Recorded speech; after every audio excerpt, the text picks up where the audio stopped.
रविन्द्र ढाँट र काशिप मुडोज बीच road to UFC अन्तर्गत अब हुने सेमिफाइनल भिडन्तमा कोचको सम्भावना कति, यही विषयमा आजको यो भिडियोमा चर्चा गर्दैछौँ।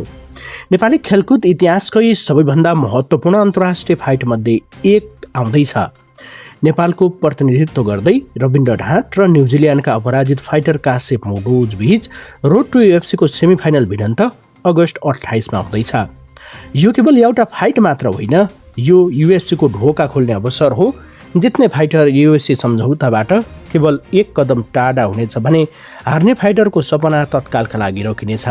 त्यसैले आज हामी दुवै फाइटरको रेकर्ड, अनुभव, शैली, शक्ति, कमजोरी र सम्भावित नतिजाबारे विस्तृतमा विश्लेषण गर्दैछौँ।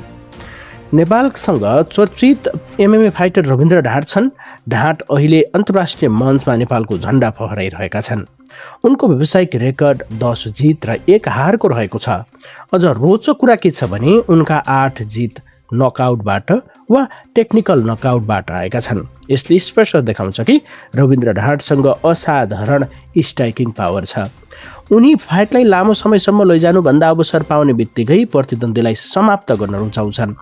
यही कारणले गर्दा उनका धेरैजसो प्रतिस्पर्धीहरू पूर्ण समय टिक्न सकेका छैनन्। रविन्द्रको उचाइ 5 फिट 7 इन्च छ। सेमिफाइनलमा उनले सामना गर्ने काशिप मुडोजभन्दा उनी करिब 3 इन्च अग्ला छन्। उचाइको यो अन्तरालले स्ट्राइकिङ दूरी नियन्त्रण गर्न र लामो पहुँचको फाइदा लिन मद्दत गर्छ।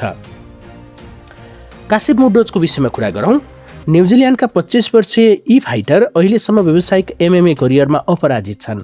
उनको रेकर्ड 8 जित र 0 हारको रहेको छ। 5 जित नकआउटबाट, 2 जित सबमिसनबाट र 1 जित निर्णायकबाट आएको छ। यसले के देखाउँछ भने काशिप केवल स्ट्राइकिङ मात्र होइन, उनीसँग ग्राउन्ड गेम पनि छ। फाइट जहाँ गए पनि आफूलाई अनुकूल बनाउन सक्ने क्षमता उनीसँग छ। अपराजित रेकर्ड भएका कारण उनको आत्मविश्वास पनि उच्च हुने निश्चित छ।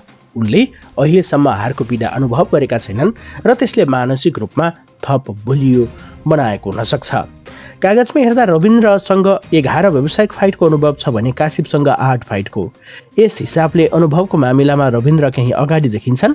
ठुलो मञ्चमा प्रतिस्पर्धा गर्ने अनुभव र दबाब सम्हाल्ने क्षमताले पनि उनको पक्षमा काम गर्न सक्छ। तर एमएमएमा अनुभव मात्र पर्याप्त हुँदैन।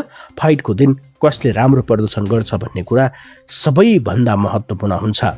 यदि यो फाइट मुख्य रूपमा उभिएर हुने स्ट्राइकिङ युद्धमा परिणत भयो भने रविन्द्र ढाँटलाई धेरैले खतरनाक मानिरहेका छन्।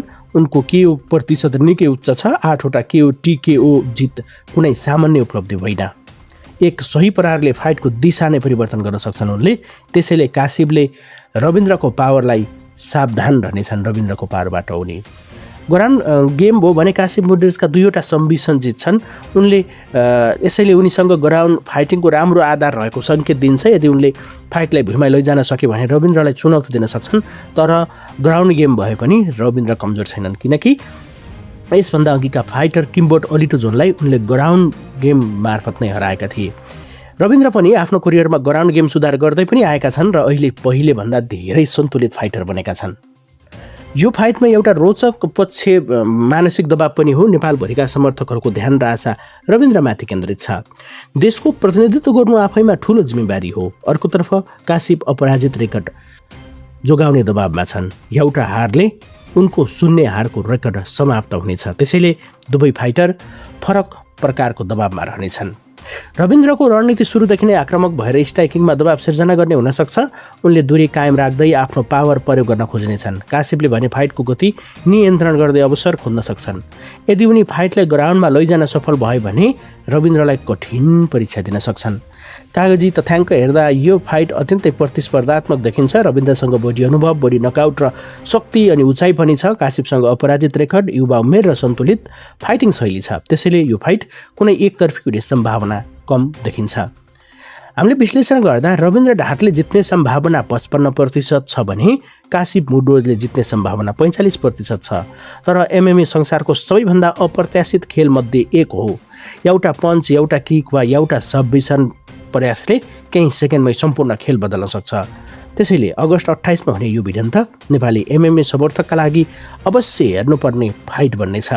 के रविन्द्र ढाँटले नेपालको सपना जोगाउँदै रोड टु यूएफसीको फाइनलमा स्थान बनाउनेछन् वा काशिप मुडोजले आफ्नो अपराजित यात्रा कायम राख्दै अर्को कदम अगाडि बढाउनेछन्। उत्तर हामीले अगस्त 28 मा पाउनेछौँ। त्यतिन्जेलका लागि तपाईँको भविष्यवाणी कमेन्टमा लेख्न नबिर्सनुहोस्। नेपालबाट UFC सम्मको यात्रामा रविन्द्र ढाँटलाई शुभकामना।